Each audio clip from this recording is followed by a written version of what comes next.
Hello everyone. तो आज हम आपके अपने चैनल में सीबीएसई क्लास 10th ज्योग्राफी का चैप्टर नंबर 1 देखने वाले हैं, जो है रिसोर्सेज एंड डेवलपमेंट, और इसको हम वन शॉट में ख़त्म कर देंगे। तो तैयार हैं आप लोग? तो चलिए इस चैप्टर को शुरू करते हैं। तो इस चैप्टर में जो चैप्टर का नाम है रिसोर्सेज एंड डेवलपमेंट, इसमें सबसे पहली चीज़ समझने वाली जो बात है वो है रिसोर्सेज। रिसोर्सेज होता क्या है? Resources are those things which we get from nature and satisfy our needs are called resources.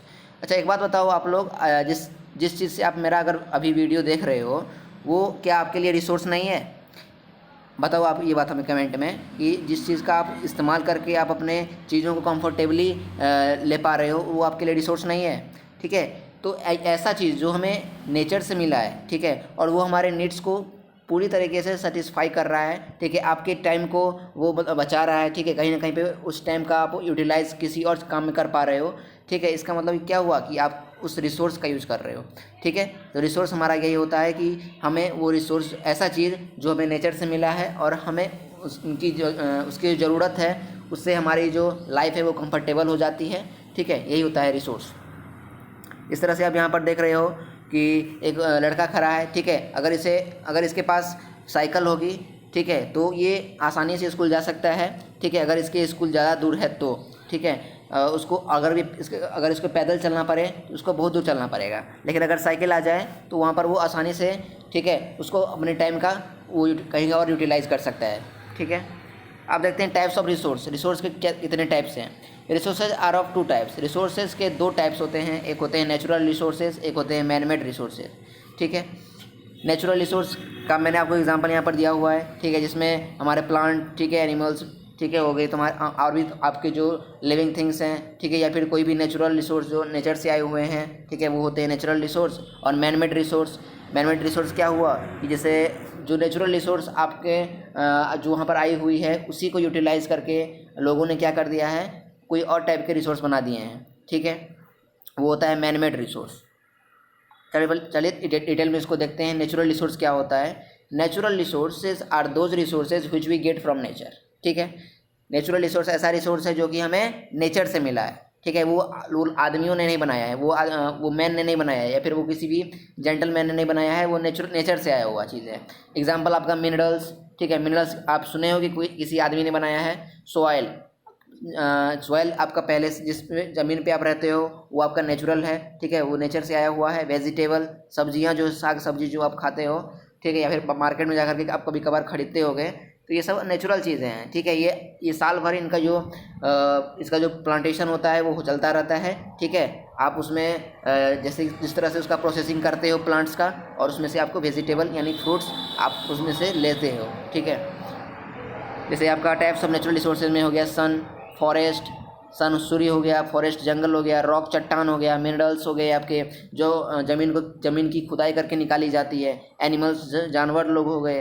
ठीक है, एयर यानी हवा, ये भी तो आपका नेचुरल रिसोर्स ही है। ऑयल, पेट्रोलियम, वाटर, सॉइल, सारा जो है वो आपका नेचुरल रिसोर्स ही है। अब देखते हैं मैन मेड रिसोर्स क्या होता है। Man made resource are those resources which are made by human being by exploiting natural resources.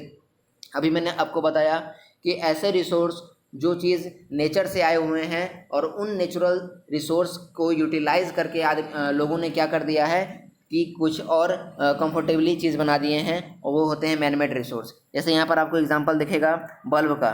Bulb यहाँ पर आपको दिख रहा है, ये आदमियों ने बनाया है। ठीक है, यहाँ पर जो इसका जो इक्विपमेंट है उसको यूटिलाइज करके नेचुरल रिसोर्स का उसको यूज़ करके लोगों ने क्या बना दिया है, इसे बल्ब बना दिया है। यहाँ पर आपको और भी एग्जांपल देखने को मिलेंगे, जैसे कि रबर है, तो रबर का उन्होंने क्या किया, रबर जो है हमका नेचुरल रिसोर्स है, उसको यूटिलाइज करके लोगों ने क्या कर दिया, टायर बना दिया। लकड़ी का उन्होंने डाइनिंग टेबल बना दिया। मेटल का उन लोगों ने स्पून बना दिया जिससे आप चाउमीन वगैरह खाते हो। सैंड आपका उसके क्ले पॉट्स बना दिए। ठीक है, रेत जो होती है उससे आपके घर के बर्तन जो होते हैं उनको बना दिए। ठीक है, ये सारा मैन मेड रिसोर्स है। सिंपली कहें तो जो नेचर से आया हुआ है वो नेचुरल रिसोर्स, और जो लोगों ने बनाया है वो मैन मेड रिसोर्स। अब हम देखेंगे types of resources on the basis of origin. ठीक है, अब रिसोर्स के टाइप्स देखते हैं किसके बेस पर, ओरिजिन के बेस पर। ये बहुत ही इंपॉर्टेंट क्वेश्चन है। ठीक है, there are two types of resources on the basis of their origin. दो टाइप्स के रिसोर्स होते हैं ओरिजिन के बेस पर। पहला बायोटिक रिसोर्सेज, दूसरा ए बायोटिक रिसोर्सेज। ठीक है, बायोटिक रिसोर्सेज में वो चीज़ें आते हैं जो लिविंग होते हैं, ठीक है, या फिर लिविंग के जो लिविंग का जो उनका जो प्रोडक्शन होता है, ठीक है, लिविंग बिग थिंग्स का, ठीक है, उनका जो रिप्रोडक्शन होता है, उनके जो बच्चे होते हैं वो सब भी बायोटिक में ही आते हैं, ठीक है। यानी any type of resource who comes under the living things and which are derived from the living things, ठीक है, यानी ऐसी रिसोर्स जो लिविंग थिंग्स से आई हैं और लिविंग थिंग्स से जो डिराइव हुआ है, ठीक है, वो आपका होता है बायोटिक रिसोर्स। अब और एक होता है आपका एबायोटिक रिसोर्स। एबायोटिक रिसोर्स क्या होगा? जिनके अंदर जान नहीं है, ठीक है, या फिर वो ना ही सांस ले पा रहे हैं, ना ही ब्रीदिंग कर रहे हैं, ना ही रेस्पिरेट कर रहे हैं, ना ही एक्सक्रीट कर रहे हैं, कुछ नहीं कर रहे हैं, वो इसका मतलब एबायोटिक रिसोर्स हैं। ये सिंपल है। जिस तरह से आप अगर देखो एग्जाम्पल, तो आपको पेड़ यहाँ पर कटा हुआ दिख रहा है, इसका मतलब ये क्या है? एबायोटिक रिसोर्स है। और जो पेड़ खड़ा है, हरी भरी पत्तियाँ हैं, वो हैं बायोटिक रिसोर्स, ठीक है। और उनमें से जो हमको डिराइव होंगी, उसमें से अगर मान लो मैंने आम का पौधा लगाया, तो वो हमारा तो बायोटिक रिसोर्स हुआ, लेकिन उससे जो अगर उस आम के पेड़ में अगर आम अगर निकल आता है, तो वो भी हमारा बायोटिक रिसोर्स ही होगा, क्योंकि वो डिराइव किससे हुआ है? वो डिराइव हुआ है लिविंग थिंग से, ठीक है, यानी पेड़ से ही डिराइव हुआ है। देखते हैं बायोटिक रिसोर्स डिटेल से। The resources which are composed of living things are known as biotic resource. ऐसे रिसोर्स जो कि लिविंग थिंग्स से, ठीक है, कंपोज बने हुए हो, ठीक है, बायोटिक रिसोर्स वो होते हैं बायोटिक रिसोर्स।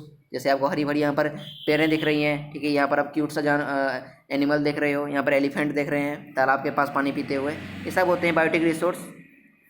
देखते हैं एबायोटिक रिसोर्स क्या होता है। Abiotic resources are the resources which are composed of non living things are called abiotic resource, ठीक है। ऐसे रिसोर्स जो कि नॉन लिविंग थिंग्स से बने हुए होते हैं, ठीक है, वो होते हैं बायोटिक रिसोर्स। एग्जांपल आपका हो गया मेटल्स, मिनरल्स, ठीक है। मेटल्स में आप ऐसी भी कोई भी चीज़ें नहीं देखते होगे जो आपको लिविंग थिंग से कंपेयर करने में आपको दिखती हो, ठीक है, ना ही मेटल्स कुछ कर पाता है, ठीक है, उसको यहाँ पर जानते हो कि ज़मीन से खुदाई करके निकाली जाती है, ठीक है। मिनरल्स हो गए, आपको मेटल्स हो गया।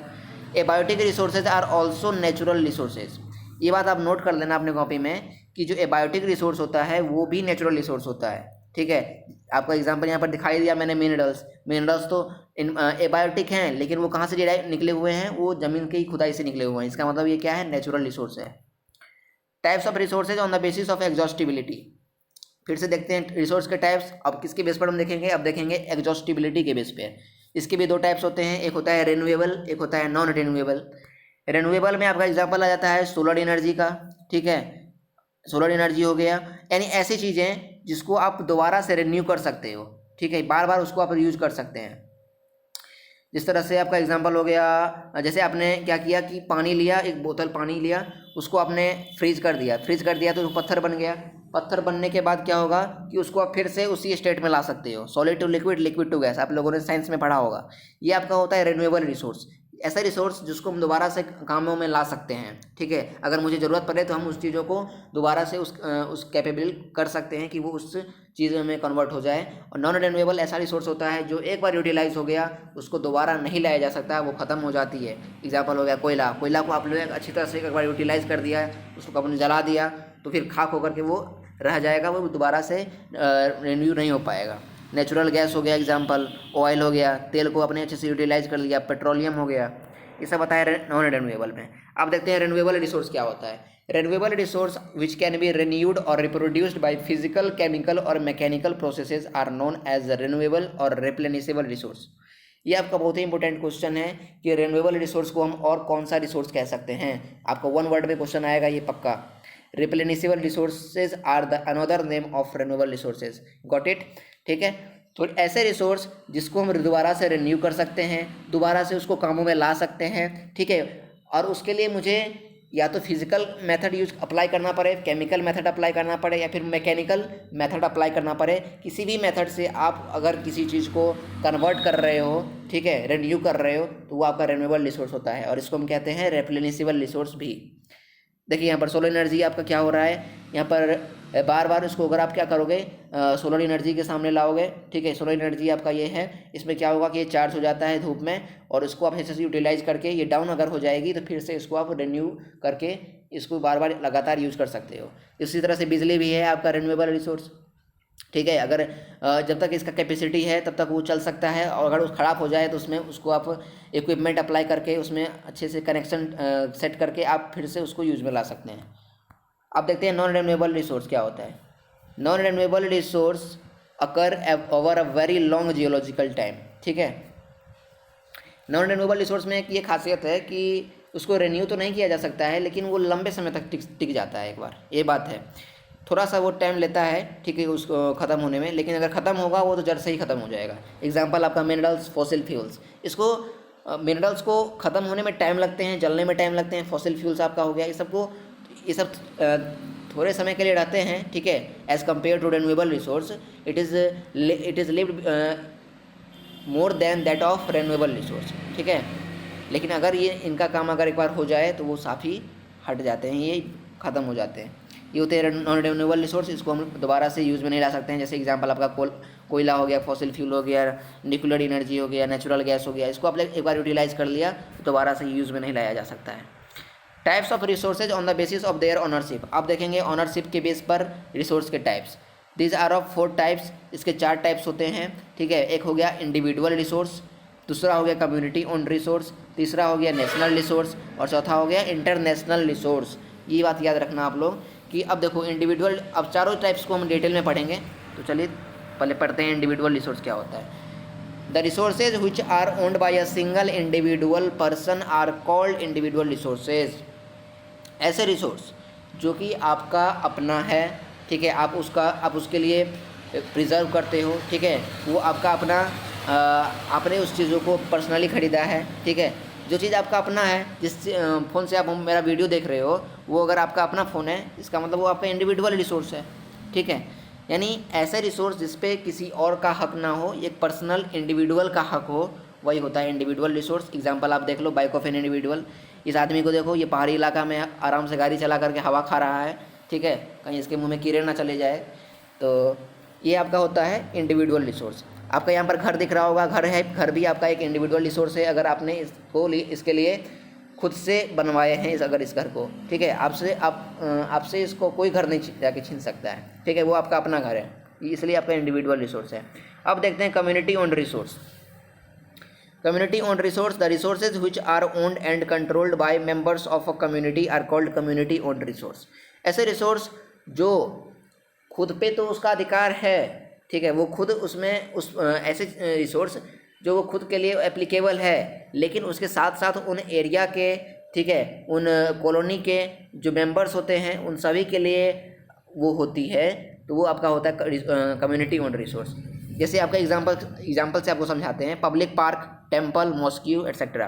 पब्लिक पार्क में देखो, अगर अगर पार्क में अगर आप घूमते हो तो आपने कभी देखा है कि आप अकेले घूम रहे हैं? आपके साथ साथ आपके एरिया के, आपकी कॉलोनी के सारे लोग उस पार्क में घूम रहे होते हैं, क्योंकि ये जो रिसोर्स होती है ना, वो पूरी कम्युनिटी का इस पर अधिकार है, ठीक है। उस पूरी कॉलोनी का उसका अधिकार है कि उस पार्क में आए, उसमें आकर के घूमे फिरे, कुछ भी करे, ठीक है। यानी ऐसे चीज़ों जो पर्सनल इंडिविजुअल का अधिकार नहीं है, उस कम्युनिटी का पूरा अधिकार है, ठीक है। अब देखते हैं national resource versus international resource. बहुत ही कन्फ्यूज़न होता है इस टॉपिक को समझने में, ठीक है, समझाते हैं आपको अच्छे से। नेशनल रिसोर्स क्या होता है समझो आसानी से, एकदम सिंपल लैंग्वेज में मैंने यहाँ पर लिखा है आप लोगों के लिए। ज़्यादा हाई लैंग्वेज में समझने से आप लोगों को कन्फ्यूज़न आ जाती है, ठीक है, इसलिए मैंने थोड़ा सिंप्लीफाई करके लिखा है ताकि आप एक ही चीज़ को पकड़े रहो आराम से। All the resources which are under the control of the state और union government are known as national resource. बहुत ही ईजी है। ऐसे रिसोर्स जो स्टेट और यूनियन गवर्नमेंट के कंट्रोल में के अंडर आते हैं, ठीक है, यानी जो यूनियन गवर्नमेंट है और स्टेट गवर्नमेंट है, उनके कंट्रोल के अगर अंडर हमारा जितने भी रिसोर्स रहते हैं, यानी यूनियन गवर्नमेंट और स्टेट गवर्नमेंट के अंदर जितने भी रिसोर्स आते हैं वो होते हैं नेशनल रिसोर्स। एग्जांपल आपको बताएं तो रेलवे, फॉरेस्ट, ये सब कौन इक्विप करता है? ये सब करता है स्टेट गवर्नमेंट, यूनियन गवर्नमेंट। ये सब हमारे आ गए रेलवे, ये सब आ गए हमारे नेशनल रिसोर्स के अंदर। रेलवे, फॉरेस्ट, ये सब आप लोग थोड़े ना जाकर देखते हो कि रेलवे में क्या प्रॉब्लम चल रही हैं, इनकी पटरियाँ कैसी है, आप लोग ऐसा उसमें कोई इक्विप नहीं करते हो। ये सब काम है स्टेट गवर्नमेंट और यूनियन गवर्नमेंट का, सिंपल है। अब देखते हैं इंटरनेशनल रिसोर्स क्या होता है। International resources means that resources which belong to all the countries of the world. ऐसे रिसोर्स जो पूरी वर्ल्ड के सभी कंट्रीज़ को बिलोंग कर रही है, ठीक है। आप लोगों ने बहुत ही कन्फ्यूजन के साथ पढ़ा होगा बुक में कि जो 370 किलोमीटर का एरिया होता है उसके आगे का इलाका जो होता है, ठीक है, उसके आगे का जो एरिया है वो इंटरनेशनल रिसोर्स को बिलोंग करता है। हाँ वो भी है, लेकिन यहाँ पर आपको मैं बता रहा हूँ सिंपल लैंग्वेज में कि ऐसे रिसोर्स जो दुनिया आपकी है, जो वर्ल्ड है, उसमें जो जितने भी सारे कंट्रीज़ होते हैं उनको बिलोंग करती है, वो आपके आ गए इंटरनेशनल रिसोर्स में। इट मीन्स आपको समझो कि एक वर्ल्ड है, ठीक है, वर्ल्ड आप एक इसमें सारा आपको वर्ल्ड का जो जितने भी कंट्री है ना उनके जितने भी रिसोर्स पाए जाते हैं सारा आपका जाता है इंटरनेशनल रिसोर्स में, इसलिए इसका नाम ही है इंटरनेशनल रिसोर्स, अंतर्राष्ट्रीय। एग्जाम्पल आप गया वाटर, सीज, ओशियंस,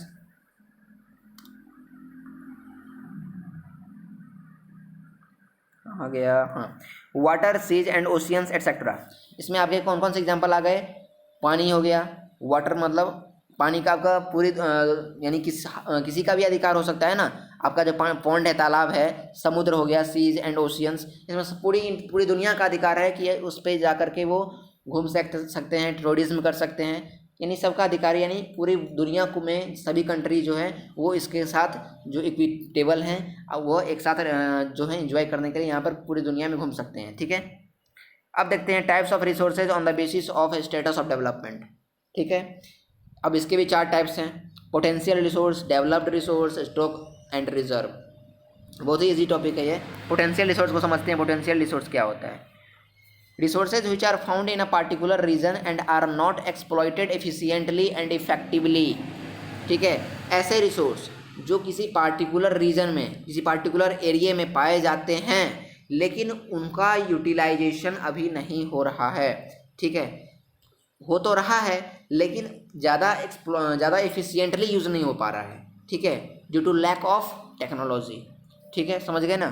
तो ये आपका यूरेनियम का एग्जांपल मैंने दिया है, ठीक है, यूरेनियम का ये एग्जांपल है जो कि आपका रिसोर्स यहाँ पर पाए जा चुके हैं, ठीक है, इनका जो हिस्ट्री है वो पता लगाया जा चुका है, लेकिन इसका यूटिलाइजेशन जो है वो इफिशिएंटली नहीं हो पा रहा है और इफेक्टिवली नहीं हो पा रहा है, ठीक है, हाई अमाउंट में यूज़ नहीं हो पा रहा है, इसलिए मैंने यहाँ पर 2068 लिखा हुआ है। यानी आपको ये अप्रोक्सीमेटली आपको ये डेट बता रहा है कि कौन से टाइम में जाकर के ये अच्छी तरीके से यूटिलाइज होगा, ठीक है, यूरेनियम का एग्जांपल है। अब देखते हैं developed resource. Developed resources which are surveyed and their quality and quantity have been determined for utilization. ऐसे रिसोर्स जिनको अच्छी तरह से खोजबीन की जा चुकी है, उसके बारे में पता लगा जा चुका है, उसकी क्वालिटी क्या है, उसकी क्वांटिटी क्या है, सब कुछ को डिटरमाइन कर दिया गया है, अब उसकी बस यूटिलाइजेशन की देरी है, इसको बोलते हैं डेवलप्ड रिसोर्स। एग्जांपल आपका कोयला है, अच्छी तरीके से यूटिलाइज हो चुका है, मतलब कि उसको कन्वी कर दिया जा चुका है, उसका क्वांटिटी जो है वो फाइंड कर दिया जा चुका है, इसलिए तो आप देख रहे हो आजकल की कोयला का जो यूज़ है कितना इफिशिएंटली इफेक्टिवली चल रहा है। ये आपका कोयला का एग्जांपल है, या एक आपका हो गया पेट्रोलियम, ठीक है। अब देखते हैं स्टॉक रिसोर्स क्या होता है। Minerals in the environment which have the potential to satisfy human needs but human being do not have the appropriate technology to access this. देखो ऐसे मिनरल्स, ठीक है, या फिर ऐसी भी कोई थिंग्स जो आपके एनवायरनमेंट में प्रेजेंट है, ठीक है, और उसको वो इस बात के लिए वो फुलफ़िल करता है कि वो लोगों की नीड्स को सेटिस्फाई भी कर सकता है, इतना वो इक्विपेबल है, लेकिन लोगों के पास क्या है ना कि टेक्नोलॉजी नहीं है, ठीक है, तो वहाँ पर वो यूटिलाइज नहीं हो पा रहा है due to lack of technology. अगर टेक्नोलॉजी होती तो वहाँ पर वो अच्छी तरीके से यूटिलाइज होता, लेकिन यहाँ पर क्या है कि सब कुछ जो आपका रिसोर्सेज है वो डेवलप्ड हो चुका है, ठीक है, उसको एनवायरनमेंट में उसका क्वालिटी क्वांटिटी सब मेज़र कर दिया जा चुका है बस, लेकिन टेक्नोलॉजी के कारण जो है वहाँ पर वो यूज़ में नहीं लाया जा रहा है। ये आपका होता है स्टॉक, इसलिए स्टॉक इसका नाम पड़ा है कि ये स्टॉक में ही रह जाता है। अब देखते हैं reserve resource. Reserve are the subject of the stock which can be put into use with the help of existing technical know-how but their use has not been started. Reserve, आप लोग गाड़ी चलाते हो, मोटरसाइकिल चलाते हो या फिर car चलाते हो, कभी कभार गाड़ी आपका ख़त्म हो जाता है तो आप लोग रिज़र्व को ओपन करते हो, ठीक है। रिज़र्व में आप क्या करते हो, अपनी बाइक को लगा देते हो ताकि आपका अगर तेल ख़त्म हो गया, आपके पास अगर पैसे नहीं हैं तो आप कुछ दूरियाँ आप लोग तय कर सकते हो रिज़र्व ऑयल से और रिज़र्व पेट्रोलियम से, तो वही होता है एक तरह का रिज़र्व होता है, ठीक है। यानी ऐसे रिसोर्सेज जो आपके एनवायरनमेंट में प्रेजेंट हैं, ठीक है, प्रेजेंट हैं, यूटिलाइज भी हैं, टेक्नोलॉजी भी है, लेकिन आप उसका एक्सेस यूज़ नहीं कर रहे हैं। स्टार्ट भी आप लोगों ने अभी नहीं किया है, क्योंकि आप लोगों ने इस रिजर्व रिसोर्स को आगे समय में आने वाली दिक्कतों के लिए रखा हुआ है, सस्टेनेबल डेवलपमेंट को बचा के रखने के लिए रखा हुआ है, ताकि आगे वाला जो फ्यूचर जनरेशन है वो सही तरीके से यूटिलाइज कर सके रिजर्व, इसलिए इसका नाम है रिजर्व। ठीक है, यहाँ पर देख रहे हो ऑयल का कैपेसिटी जो है वहाँ पर वो धीरे धीरे करके जमाया जा रहा है, ताकि आगे आने वाली जो फ्यूचर जनरेशन है उनको कोई दिक्कतें ना हो। अब देखते हैं सस्टेनेबल डेवलपमेंट, आपका अगला टॉपिक यही है। Development should take place without damaging the environment and development in the present should not compromises with the needs of the future generation. देखो समझो इसका मतलब क्या होता है सस्टेनेबल डेवलपमेंट का। आप लोग आसान भाषा में समझिए कि ऐसा डेवलपमेंट देखो जो कि आपकी जो ज़रूरतें हैं उसको आप लोग तो अच्छी तरीके से यूटिलाइज़ कर रहे हो, ठीक है, आप लोग उसको यूज़ कर रहे हो एक अच्छे अमाउंट में, ठीक है, जो जितनी आपकी ज़रूरत है उनको आप यूटिलाइज़ कर रहे हो सही तरीके से। लेकिन अगर आप, ठीक है, जिस तरह से जैसे अपने एग्जांपल ले लिया मैंने आप लोग पानी का, ठीक है, तो आप लोग नहाना तो बहुत ज़रूरी है, वो डेली नहाना चाहिए, पता है कि नहीं पता है, नहाना चाहिए डेली। लेकिन अगर आप ऐसा नहीं है कि अगर हम नहाया आप लोगों ने और नल को पानी ऐसे ही बहते हुए छोड़ दिया, ये आपका होता है, ये आपका अच्छा चीज़ एक नहीं है, जिससे आपका जो डेवलपमेंट इन्वायरमेंट है वो आपका अच्छा नहीं हो पाएगा।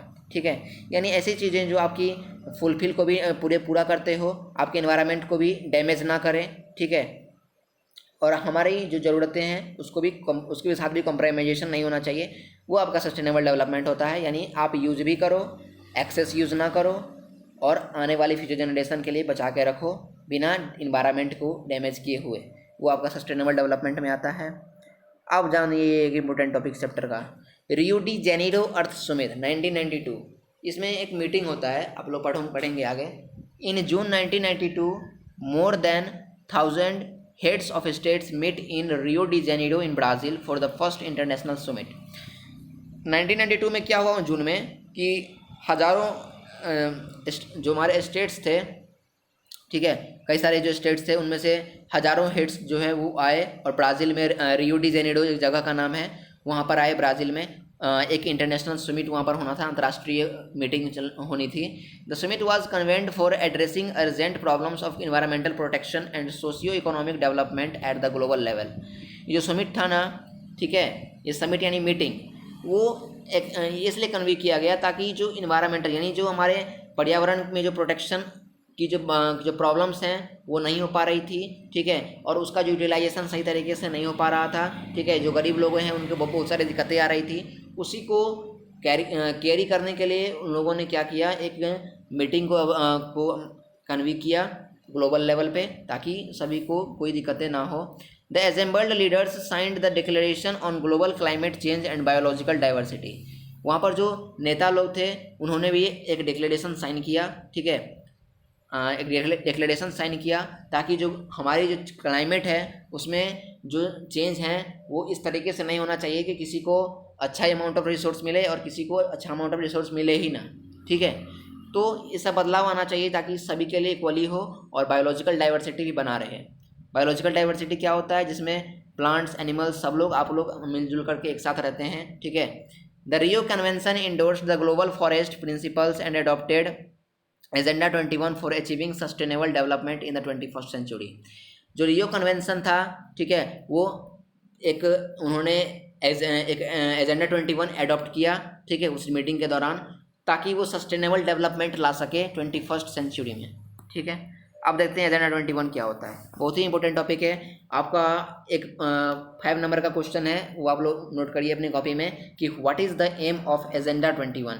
आप लोगों के एग्ज़ाम में जितने बार एग्ज़ाम होंगे आप लोगों के स्कूल में, उतने बार आपको ये क्वेश्चन पूछे ही जाएंगे अगर आपका एग्ज़ाम रिसोर्सेज एंड डेवलपमेंट का हो रहा है तो, ठीक है, ये क्वेश्चन आता ही है, what is the aim of agenda 21। देख लेते हैं क्या होता है। अगर आप इतना सारा लिख देते हो, ये पॉइंट जितना मैंने लिखा है वो आपको 5 में 5 नंबर मिल जाएंगे। It is the declaration signed by the world leaders in 1992 at the United Nations Conference on Environment and Development (UNCED) at Brazil।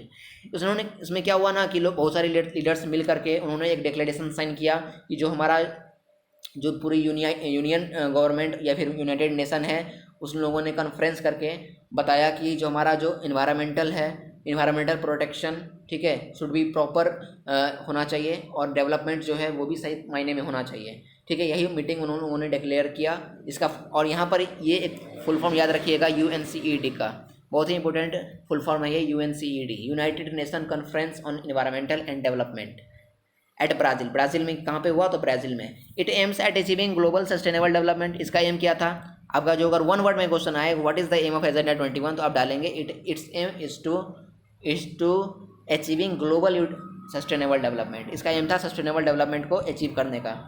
और अगर आपका 5 नंबर में आए तो आपको पूरा लिखना पड़ेगा जो हम बता रहे हैं। It is an agenda to combat environmental damage, ठीक है, ऐसा एजेंडा है ताकि हम जो हमारे इन्वायरमेंट, जो हमारे पर्यावरण में डैमेजेस आ रही हैं, ठीक है, इन्वायरमेंट में हमारा प्रदूषित हो रहा है, उसको हम क्या कर सकते हैं कि ख़त्म कर सकते हैं, ठीक है, इस एजेंडा 21 से। गरीबी को ख़त्म किया जा सकता है, जो बीमारियां हो रही है गली मोहल्ले में, ठीक है, ड्यू टू वहाँ पर कीचड़ की वजह से, सारा जो कॉपरेशन है वो ग्लोबल लेवल पे हो जाए और जो कॉमन इंटरेस्ट के साथ सभी को जो हफ्ताई जो है वो पैसे मिले, ठीक है, ताकि हमारा जो उसकी उन गरीबों को की जो म्यूचुअल नीड्स है, यानी जो मेन रोटी कपड़े हो गए, ठीक है, रोटी कपड़ा जो ज़रूरी है ही, ठीक है, ये सब उन लोगों की रिस्पॉन्सिबिलिटी होती है कि वो उस स्टेट में, पार्टिकुलर स्टेट में रह करके उस चीज़ों को कोऑपरेट करें।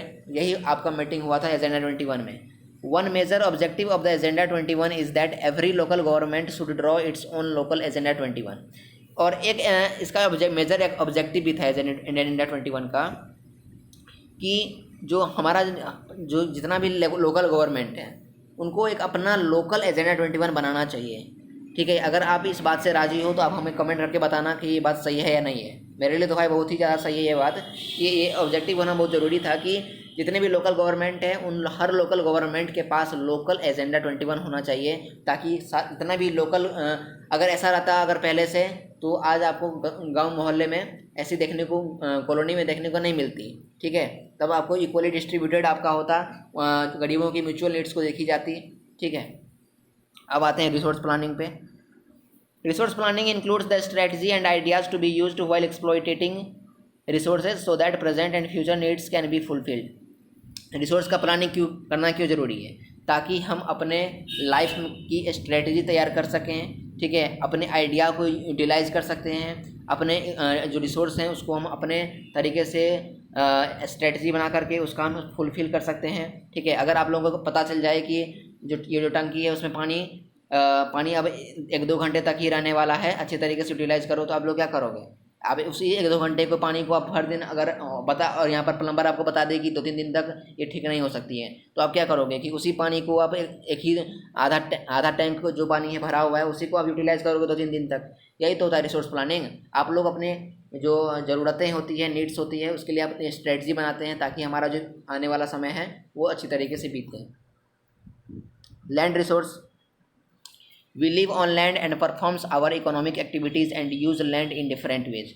हम लैंड पे रहते हैं, बहुत ही कॉमन सी बात है, ठीक है, और अपना इकोनॉमिक एक्टिविटीज़ भी करते हैं। कोई भी आदमी बैठा हुआ नहीं है, सब में कुछ न कुछ काम करते रहते हैं, ठीक है। और जो फार्मर्स होते हैं या फिर कंज्यूमर्स होते हैं, प्रोड्यूसर्स होते हैं, डिकम्पोजर्स होते हैं, ठीक है, सब यहीं लैंड का यूटिलाइज़ करते हैं अलग अलग वे में।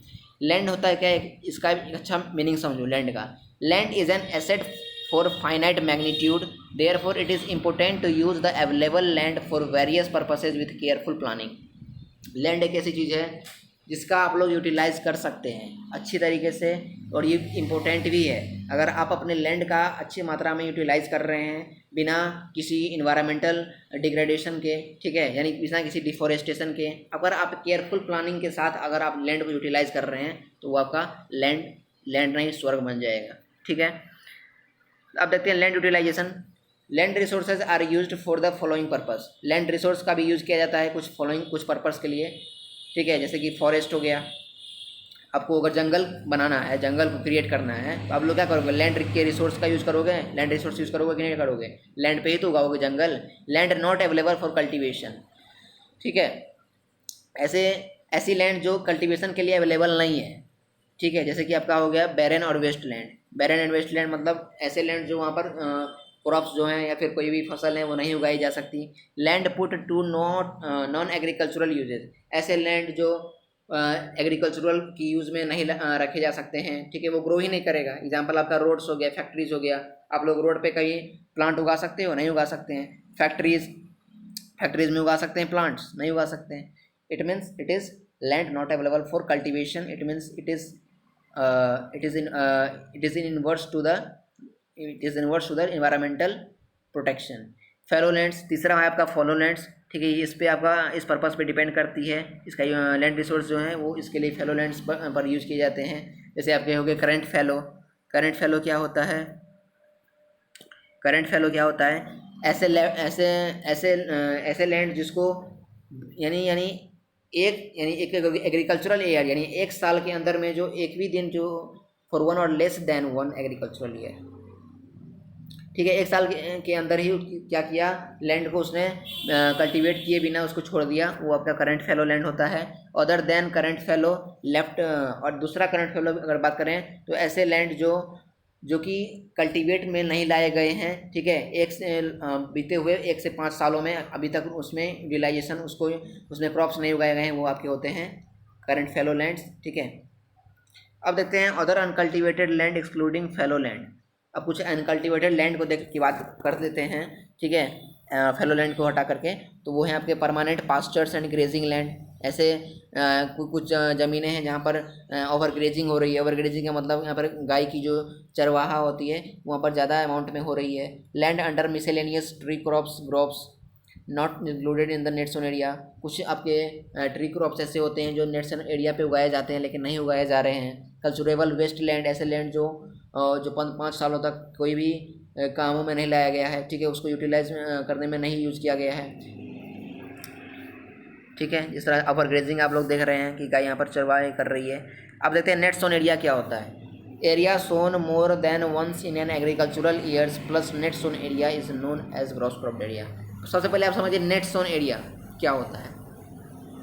एक बड़ा सा लैंड है, ठीक है, बहुत बड़ा लैंड है, ठीक है, बहुत बड़ा एक खेत है, एक तरह का बाउंड्री है, उसमें एक ही तरह के अगर क्रॉप्स उसमें उगाए गए हैं, सिर्फ एक ही तरह के, चाहे वो राइस हो, चाहे पल्स हो, चाहे वो व्हीट हो, चाहे वो ज्वार हो, चाहे वो बाजरा हो, चाहे वो कुछ भी हो, ठीक है, वो आपके जो पार्टिकुलर लैंड है, ठीक है, जिसको आपने बाउंड्री दिया है चारों तरफ, उसके अंदर सिर्फ एक ही तरह के अगर क्रॉप उगाए जाते हैं वो होते हैं आपके नेट जोन एरिया।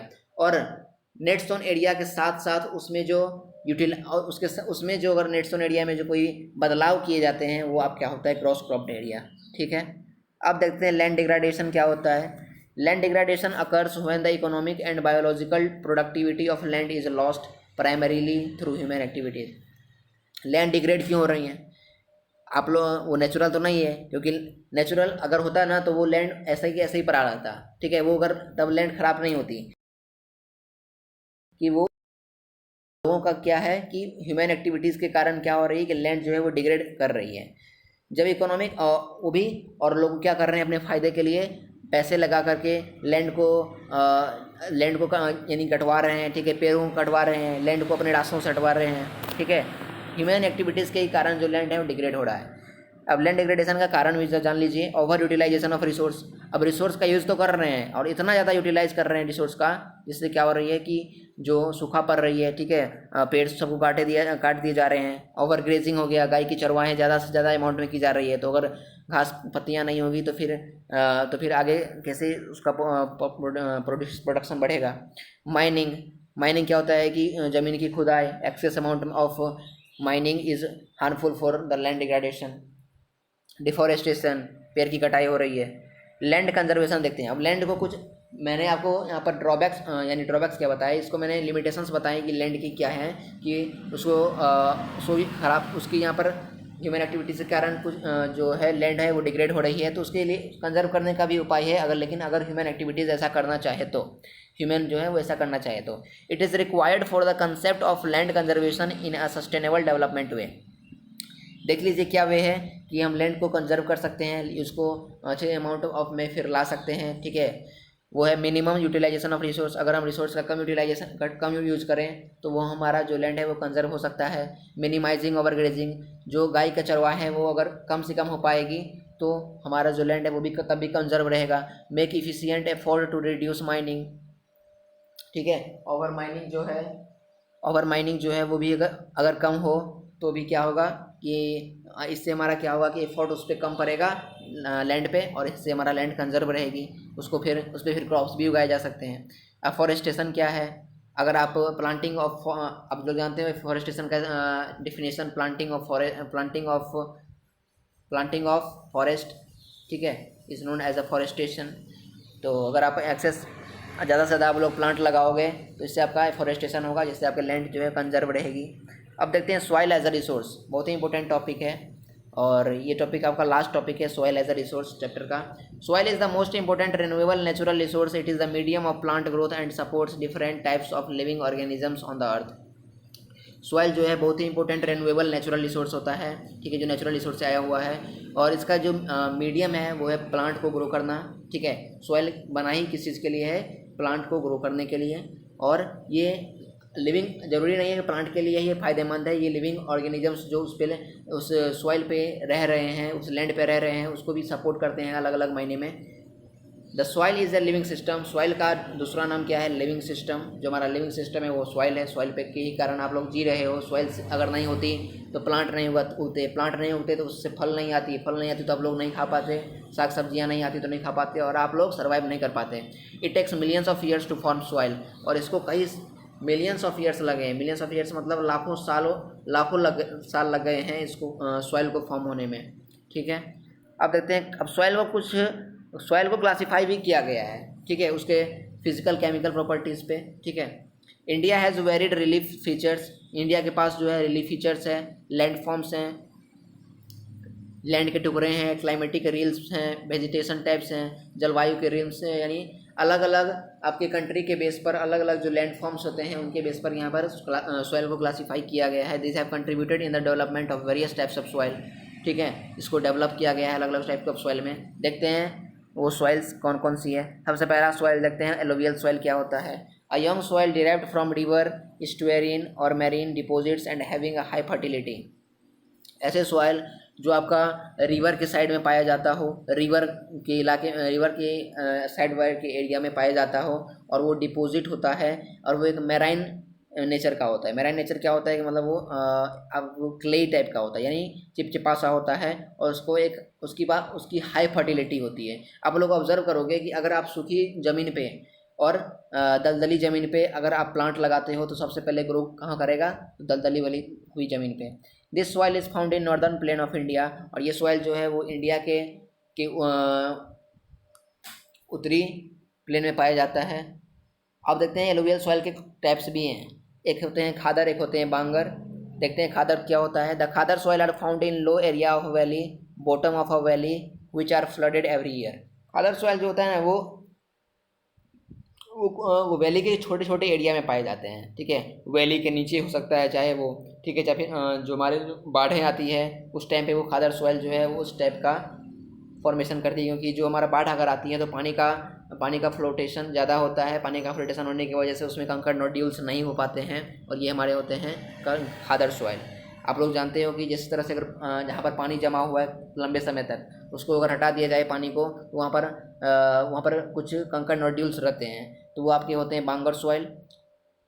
और खादर सॉइल है उससे फैल होते हैं जो फ्लडी एरिया में पाए जाते हैं, रिवर वैली के इलाके में पाए जाते हैं। और जो हमारा पुराना जो एलुवियल सॉइल है वो है हमारा बांगर सॉइल, और जो नया सॉइल है अब खादर सॉइल है। क्योंकि अब देखते हैं आप लोग कि जो हमारा जो ये है वेदर है वो उसमें चेंजिंग आ रहे हैं, और ये हमारा जो फाइन इन टेक्सचर में वो फाइन होता है, ठीक है, वो देखने से भी थोड़ा अच्छा चमकदार होता है। The khadar is light in colour and is composed of new deposits. अभी मैंने बताया कि खादर जो है वो लाइट में वो चमकता रहता है, ठीक है, चमकदार टाइप का होता है, और वो नए नए डिपॉजिट्स के बने हुए होते हैं। अब देखते हैं बांगर सॉइल क्या होता है। The bangar soil are found in higher reach about 30 metre above the flood level.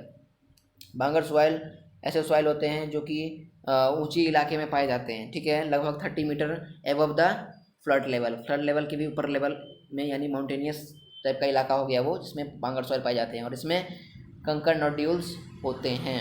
This soil has concentration of कंकड़ नोड्यूल्स दैन द खादर। अभी मैंने बताया आपको, क्योंकि इसमें क्या होती है कि फ्लडी एरिया में नहीं रह पाती है, फ्लडी एरिया के ऊपर रहती है, इसका मतलब वो माउंटेनियस इलाके में रहती है, वहाँ पर पानी अगर नहीं जमेगा तो वहाँ पर क्या होगी? कंकड़ नोड्यूल्स ही होंगी, सिंपल सी बात है। देखते हैं ब्लैक सॉइल क्या होता है। This soil are black in colour and are also known as regur soil. बहुत ही इंपॉर्टेंट क्वेश्चन है V1 वर्ड का कि what are the another name of black soil, that's is regur soil. ठीक है, regur soil is the another name of black soil, got it. This soil are black in colour, ये जो soil होती है black soil वो black colour की होती है और इसको हम रिगर सॉइल भी बोल देते हैं। सुइटेबल फॉर ग्रोइंग कॉटन, और ये जो ब्लैक सॉइल होती है वो कॉटन को ग्रो करने के लिए सुइटेबल होती है। It is an important soil for growing cotton. ठीक है, कॉटन को ग्रो करने के लिए ये सबसे ज़्यादा टॉप लेवल की सॉइल है। Believed that climatic condition along with the parent rock material are the important factors for the formation of black soil. इनको क्लाइमेटिक कंडीशन चाहिए, ठीक है, उसके साथ साथ उन्हें एक पेरेंट रॉक जानते हैं, चट्टान होती है आप लोग, उसमें आपको उस चट्टान की भी ज़रूरत है ताकि वो ब्लैक सॉइल का फॉर्मेशन जल्दी से जल्द कर सके।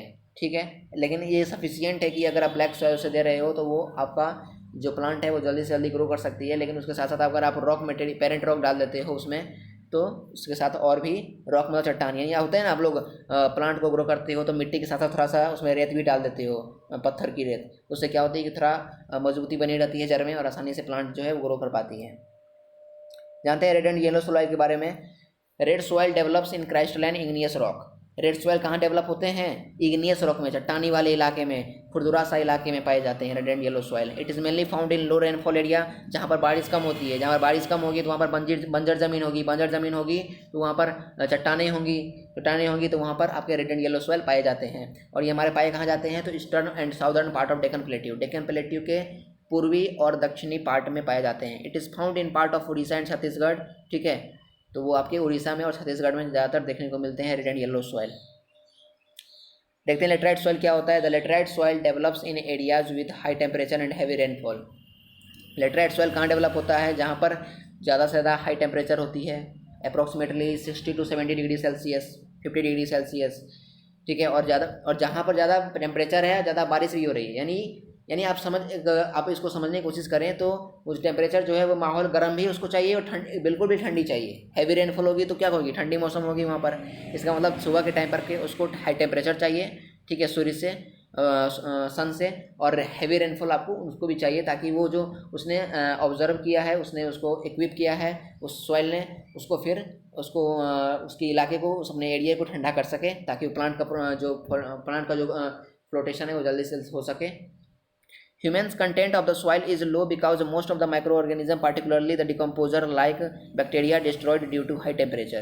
लोगों ने के कारण क्या हुआ है कि जो सॉइल का कंटेंट है वो ख़राब होती जा रही है, क्योंकि लोग जो है वो माइक्रो ऑर्गेनिज्म जो के कारण क्या कर रहे हैं कि उस लेटराइट सॉइल को छोड़ रहे हैं। जैसे डिकम्पोजर पे इफेक्ट पड़ रहा है, बैक्टीरिया पे, वो मर रहे हैं हाई टेम्परेचर की वजह से। वहाँ पर लोग क्या कर रहे हैं कि माइक्रो ऑर्गेनिज्म की वजह से उसको अच्छी तरह से डिकम्पोज नहीं कर पा रहे हैं। Laterite soil is mainly found in Kerala, Karnataka, Assam and Tamil Nadu. Laterite soil कहाँ पाए जाते हैं? तो केरला में, कर्नाटका में, आसाम में, तमिलनाडु में। बहुत ही इंपॉर्टेंट क्वेश्चन है ये। This soil is appropriate for growing coffee, tea and cashewnut. ठीक है, ये सॉइल होते हैं किसको ग्रो करने के लिए? It is suitable for the growing of coffee, T. आप कॉफ़ी के लिए आप इस सॉइल का यूज़ कर सकते हैं, चाय के लिए, और कैस्यू नट यानी काजू किशमिश। ठीक है, इस सब के लिए आप लोग ये जो आपकी जो सॉइल होती है लेटराइट सॉइल वो आपको काम आएगी। अब देखते हैं एरिड सॉइल क्या होता है। Arid soil is red brown in colour, reddish brown in colour इसका जो है वो कलर होता है। ठीक है, यहाँ पर आप लोग देख रहे होंगे रेड भी है, थोड़ा सा ब्राउन भी है। They are generally sandy in texture and saline in nature. और ये जो हमारा सैंडी यानी जो मजबूती टाइप का टेक्सचर होता है, यानी टुकड़ा टुकड़ा टाइप का आप लोगों को देखने को मिलेगा। देखते होंगे कि आप लोग जहाँ पर बारिश होती है, ठीक है, अगर बारिश होती है तो अगर बारिश का पानी वहाँ से मूव हो जाए तो वहाँ पर कुछ दिनों बाद, 4-5 दिनों बाद वहाँ पर पत्थर जैसी जो होती है वो टुकड़े टुकड़े में बट जाती है। यही होता है आपका arid soil. It is mainly found in high temperature area, और ये हाई टेम्परेचर एरिया में पाए जाते हैं। It reduce moisture gradually after proper irrigation. इसमें क्या होता है कि इरीगेशन के बाद इसका जो मॉइस्चर होता है वो घटता चला जाता है, जिसकी वजह से ये बंजर होती जाती है। It is mainly found in western coast of Rajasthan, और ये पाए कहाँ जाते हैं? तो राजस्थान के पश्चिमी कोस्ट में। अब देखते हैं सॉइल इरोजन क्या होता है। लास्ट टॉपिक है the denudation of the soil cover and the subsequent washing down is described as soil erosion. Soil erosion का मतलब ही है सॉइल का इरोड हो जाना, यानी अब चाहे वो बारिश से हो, चाहे वो आंधी तूफान से हो, चाहे वो किसी भी चीज़ से हो, ठीक है, किसी भी नेचुरल रिसोर्स के किसी भी नेचुरल मेथड से हो, आपका सॉइल जो है वो अपनी जो पोजीशन से क्या होती है, ढहती चली जाती है। ठीक है, चाहे अब बारिश होती है तो आप लोग ऑब्जर्व करते होंगे अपने घर के आसपास कि जहाँ पर पानी पड़ती है तो वहाँ पर गड्ढा सा हो जाता है। यही कारण है कि जो रेगिस्तान है उसमें कहीं पर ऊंची मिट्टियाँ हैं। ठीक है, जो आपका जानते हो कि उनकी मिट्टी कैसी होती है, कहीं पे ऊंचा रहता है, कहीं पे नीचा रहता है, तो वो उसी का ही कारण है। आंधी तूफान के कारण क्या है कि वहाँ पर तूफानें आती हैं और वहाँ पर जो उसकी लहर होती है वो उसका जिस तरह की जिस डायरेक्शन में वहाँ पर हवा चलती है उसी डायरेक्शन में क्या होता है कि वहाँ पर मिट्टी जो है वो चली जाती है। तो यहाँ पर यही बताया जा रहा है कि वहाँ पर सॉइल का जो कवरिंग है वहाँ पर ढहता चला जा रहा है, इसी को बोलते हैं सॉइल इरोजन। सॉइल इरोजन के कारण क्या है? ठीक है, डिफॉरेस्टेशन सबसे पहली बात। जहाँ पर क्या होगी, जहाँ पर पेड़ की कटाई होगी तो क्या होगा, वहाँ पर पेड़ की कटाई होगी तो वहाँ पर बारिश नहीं हो पाएगी, क्योंकि बारिश होती है अधिकतर उसी एरिया में होती है जहाँ पर प्लांट्स होते हैं। तो डिफॉरेस्टेशन अगर नहीं होगी तो बारिश नहीं हो पाएगी तो क्या होगा, तो हमारा जो लहर है उसका वो सही मायने में नहीं हो पाएगा, और जो हमारा लैंड है वो आंधी तूफानों से क्या होगा, खसकता चला जाएगा। ठीक है, मूव करता चला जाएगा soil. Lack of knowledge about farming के बारे में ज़्यादा ना पता होने के कारण भी यहाँ पर सॉइल इरोजन हो सकते हैं। स्पीडली फ्लो ऑफ वाटर का एक्सेस सप्लाई किया जा रहा है इरीगेशन के लिए, इससे भी सॉइल इरोजन हो सकते हैं। पानी के बहाव से उसको क्या होगा, बालू को ढहाते हुए लेके चला जाएगा। एनी अदर रेलिवेंट पॉइंट, और आप एक रेलिवेंट पॉइंट आपको मुझे कमेंट में बताएंगे कि और यहाँ पर इसके लिए क्या कारण हो सकता है। Soil conservation, this are some way through which soil can be preserve. मैंने आपको बताया था कि लैंड डिग्रेड होता है तो उसको भी प्रिजर्व करने का क्या है, तरीके हैं। इसी तरह से सॉइल कंजर्वेशन, जो हमारी ढहती चली जा रही है मिट्टी, उसको भी कंजर्व करने का उपाय है। पहला है फॉरेस्ट्री, अगर आप पेड़ को उगाते हो, पेड़ लगाते हो, ठीक है, तो इससे आपका क्या होगा, सॉइल कंजर्व रहेगा। कंटर फार्मिंग क्या होता है कि आप लोग जिस तरह से यहाँ पर लगाया गया है, बाएं तरफ आप लोगों को दिखा रहा हूँ फोटो, तो यहाँ पर आप लोग देखेंगे कि चारों तरफ जो है एक शेप में इसको क्या किया जा रहा है, क्रॉप्स को लगाया जा रहे हैं, फार्मिंग किया जा रहा है एक अच्छे मायने में। टेरेस फार्मिंग क्या होता है, यहाँ पर आप लोगों को कभी कभार आप लोग खेत जाते होंगे तो वहाँ पर आपको सीढ़ी टाइप का एक शेप मिलता है, तो वो आपका होता है टेरेस फार्मिंग। जिससे क्या होता है कि अगर पानी का सप्लाई भी एक्स्ट्रा अमाउंट में हो या फिर बारिश हो तो वहाँ पर ढह के चली जाए पानी, उस जो हमारी जो लैंड है वो अच्छी तरीके से सेक्रेट कर सकती है। ठीक है, ये आपकी होता है टेरेस फार्मिंग। और यहीं पर ये जो resources and development class 10 geography का चैप्टर नंबर 1 था वो मैंने 1 शॉट में ख़त्म कर दिया है। आई होप कि आप लोगों को ये वीडियो अच्छा लगा होगा। मिलते हैं आपके साथ ज्योग्राफी के चैप्टर 2 के साथ, तब तक के लिए बाय।